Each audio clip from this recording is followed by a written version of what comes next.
السلام عليكم، ازيكم يا احلى متابعين؟ عاملين ايه؟ يا رب تكونوا بصحه وخير. النهارده ان شاء الله هنعمل مع بعض الفراخ المشويه، واقول لك على الخطوات اللي تطلع معاكي جميله جدا جدا وجوسي وطريه في نفس الوقت. وهنعمل كمان فراخ التوميه السوري، انا متاكده انك انتوا هتعتمدوها. الفراخ المشويه يا بنات من الاكلات اللي دايما بنطلبها من بره، ولكن هنعملها مع بعض في البيت وعلى الفحم كمان بتتبيله رهيبه، وهتطلع من ايدك تحفه. شايفه ما شاء الله لونها كده محمر وجوسي وفي نفس الوقت طريه. يلا بينا بقى نسمي ونصلي على رسول الله. بس قبل حابه افكركم لايك واشتراك للقناه. اول حاجه ببدا فيها وهي محلول النقع. محلول النقع لازما نحطها فيها مده ما تقلش عن 4 ساعات او 6 ساعات عشان تطلع معاكي جوسي وطريه من جوه. بجيب لتر من الميه، معلقتين من الملح، معلقتين من السكر، عصره ليمونه، حوالي 4 فصوص كده من الثوم، وبنحط كمان معلقتين من الخل، ومعلقة ربع معلقة من الجنزبيل، وربع معلقة من الحبهان. بتضيع ريحة الزفرة خالص. بنقلب الكلام ده كله مع بعضه. بتكوني غاسلة بقى الفراخ بتاعتك ومقطعاها زي ما انت عايزة، على 8 قطع 6 قطع. تمام. انا هنا مقطعاها على 6 قطع.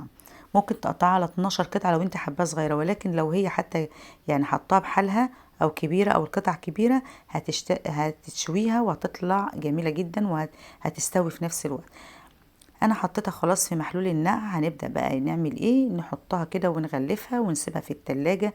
انا سبتها من بالليل للصبح. طبعا الملح والمحلول النقع بتفتح الأنسجة، والسكر كمان والخل بتفتح الأنسجة، وكمان بتنزل منها اي ريحة زفارة. وكمان احنا حاطين حبهان، وحاطين كمان رشة بسيطة من الجنزبيل. شايفة اللون عمل ازاي مع ان انا غاسلة الفراخ وحطاه؟ طبعا المية اختلفت تماما، والأنسجة فتحت، وكمان لون الفرخة معايا ابيض كده. تعالي بقى نغسلها من محلول النقع دي. شايفه ما شاء الله اللهم بارك. انا عايزه اوريكي الانسجه معايا عملت ازاي، فتحت ازاي، لان انا سايباها ليله كامله. انتوا ممكن لو انت مستعجله يعني تسيبيها حوالي 3 4 ساعات.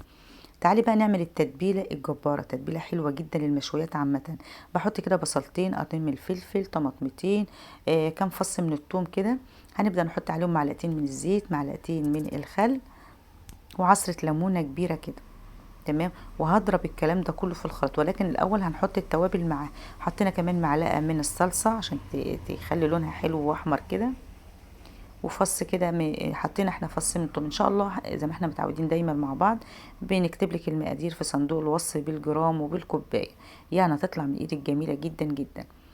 نعصر كده ليمونية كبيرة كده. وكمان نحط، انا حتى هنا معايا زبادي كنت حطاه في التلاجة. ما فيش زبادي يبقى معلقتين 3 من اللبن الرايب. ومعايا هنا صويا صوص، ما فيش صويا صوص ما فيش مشكلة. احنا كده كده حاطين خل. بديل الصويا صوص يا بنات بتبقى الخل. التوابل معايا من كل حاجة نص معلقة.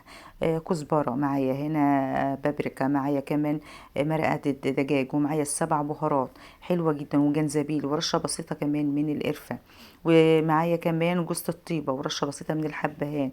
التوابل دي كلها بتدي نكهة حلوة جدا جدا للفراخ المشوية. ان شاء الله هكتبها لك في صندوق الوصف. هضرب الكلام ده كله في الخلاط. تمام. ضربنا الكلام ده كله نعمناه في الخلاط. وكمان هنحط رشة بسيطة من الملح، احنا نسيناه، ولكن احنا متبلين الفرخة ومطعمينها كده بالملح والمحلول النقع اللي احنا حاطينه عامة. بتدي نسبة بسيطة كده للفرخة، بتخليها كده مطعمة، ومع ان انت بتغسليها، ولكن خلي بالك كمان من الملح عشان ما تطلعش حادقة معاكي. ضربنا الخلطة دي في الخلاط. هنبدأ بقى، او في الكب عامة، بنبدأ بقى نعمل ايه؟ نحط عليها، بنزود بقى، زودت انا معلقة صويا صوص بتدي مزازة حلوة قوي، بتوديلك الفرخة كده او الفراخ المشوية عامة في حتة تانية. تعالي بقى نجيب الفراخ بتاعتنا اهي. قبل ما بنحطها في التتبيلة بنمسك الفراخ من عند المفصل كده، بتعملي لها شرايح كده عشان التتبيلة بتخش جوه الشرايح دي، او بتخش جوه الحاجات ديت، عشان كمان تفضل معاكي مستوية وتتشرب من التتبيلة. بتنغزيها بالشكل ده، بتعملي لها شرايح من فوق الوش كده اهو، عند كل مفصل كده. حاولي فتحيه بالسكينة، اعملي لها شرايح كده، فتحيه بالسكينة بالشكل ده. شايفة انا بوريلك عند كل مفصل اهو. حلوة جدا جدا. ممكن الفرخة مش شرط تقطعيها، ممكن تجيبيها من عند الظهر كده وتقسميها بالنص وتبقى سليمة زي ما هي، وبرضو لازما تجزئيها بالسكينة كده وتفتحيها عند المفاصل عامة عشان تستوي معانا، وفي نفس الوقت تتشرب من التتبيلة دي. تمام قوي كده. من عند كل مفصل اهوت خلصتها بقى وحطيتها في التتبيله اهي، وبرده هنسيبها في التتبيله دي يا ولاد ما تقلش عن حوالي ساعتين، ساعتين 3. كل ما بتحطها في التتبيله كل ما بتتشرب وبتديكي نتيجه حلوه جدا جدا.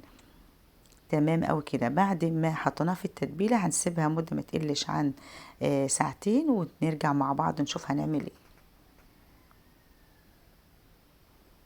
تمام قوي كده. ما تنسيش بقى لو وصلت معايا لحد المقطع دلوقتي ما تنسيش تحط لايك وكومنت حلو منكم كده، ولو اول مره بتشوفي قناتي يا ريت تشرفيني وتضغطي على كلمه الاشتراك اللي باللون الاحمر اللي تحت الفيديو عشان لما انزل اي فيديو جديد يجيلك اشعار بيه ان شاء الله.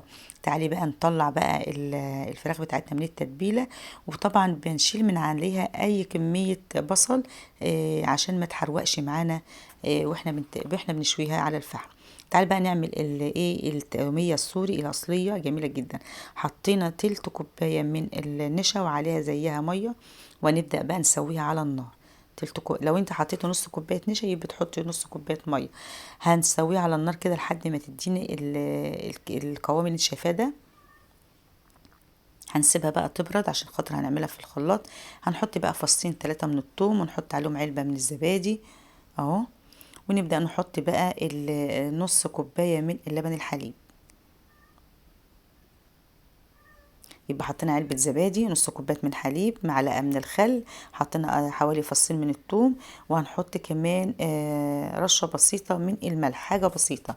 هنضرب الكلام ده كله مع بعضه. وتعالي بقى نحط بقى النشا اللي احنا سويناه على النار ونمزجها مع بعضيها في الكب.